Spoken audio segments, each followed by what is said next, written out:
Much for allowing me to speak tonight. I appreciate you being on the Snuneymuxw homeland and Doug and other people from here. Thank you very much for showing up on this ugly night. And we have a changed community in Nanaimo after what happened today in Ottawa. It's a different time. The last two councils I've been on, we suffered a world downtrend. The economy went flat. Currently, the world's not really recovering. Russia, Brazil, Europe, China in a bubble.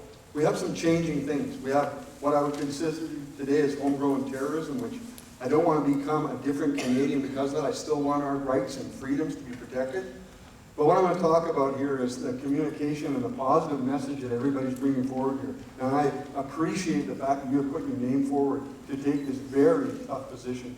Half of the people will like me for what I do, half of the people won't like me for what I do. And I'll be the same for you people.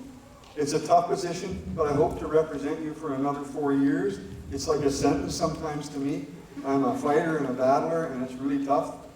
I don't want to work on a council where people will run off to administration. I don't want to be left out of debate. The one thing that really made me somewhat angry over the last year is the fact that I had a big background in emergency management, yet I wasn't allowed to go to the exercises and be really informed because of governance. I have to just wait my turn and then vote on it. And I'm not that type of governor.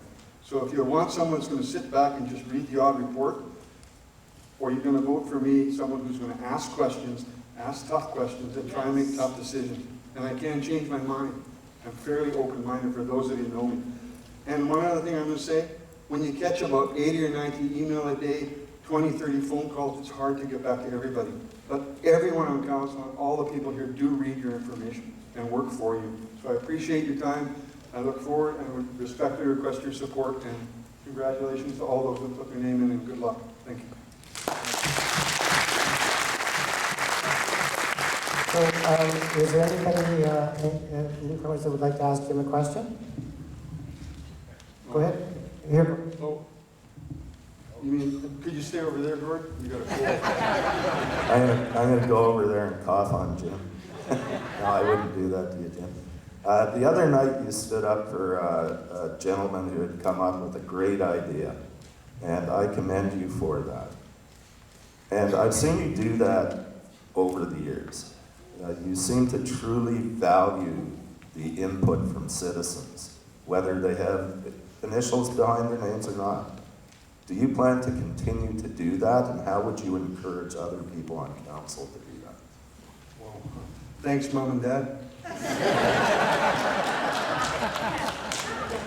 No, it's tough sometimes, and our own values sometimes come through, but you have to listen. I mean, people have a right. That's what democracy is about.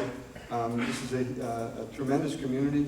Our regional district, we have such things to offer. Natural resources, sport, tourism, and we do have to work together, and it's tough sometimes because we have diametrically opposed views on things, but the toughest thing is, I guess, to be respectful, earn respect, and give respect, and that's the way you listen to people. Thank you. So, we have time for one more question for Jim, if anybody wishes to ask one. We're going to let him off the hook just like that? Did you want to?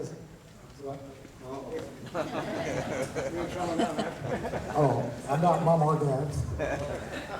In the last 3-year term, is there one decision that this council has made that you believe was the worst mistake?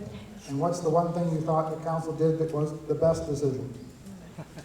Well, it's good and bad. Mine is probably the worst decision, I think, was when we got engaged in the LeaderCast event. I felt bad about that one, but my personal values came through on it. I'm kind of apologizing for the LeaderCast event. What I said was the LeaderCast event was one we got dragged into, probably shouldn't have, the way it arrived at our table and the things that happened. And it was quick to the table. It was emotional, a tough issue, and that was probably our worst time as a council. Best times, Lindley Valley is a tremendous purchase. We'll actually save money by not building roads and building water tanks and having to maintain roads for 60 years. It is still an asset that future councils could liquidate. It always scares me when we liquidate assets, but we could in the future if we had to put some density subdivisions around it or whatever. It is still an asset for us, but it's why we're here. It's bank around. So I think that's one of our best deals. And As far as the, I want to answer the theater, that theater's been planned for decades, part of our community. If we're going to live through economy, through social environments, through green and natural environments, and how we govern it and operate it, they're all three. You need 4 pillars in your community. If you take one away, you fall down, and culture's a huge one. Thank you.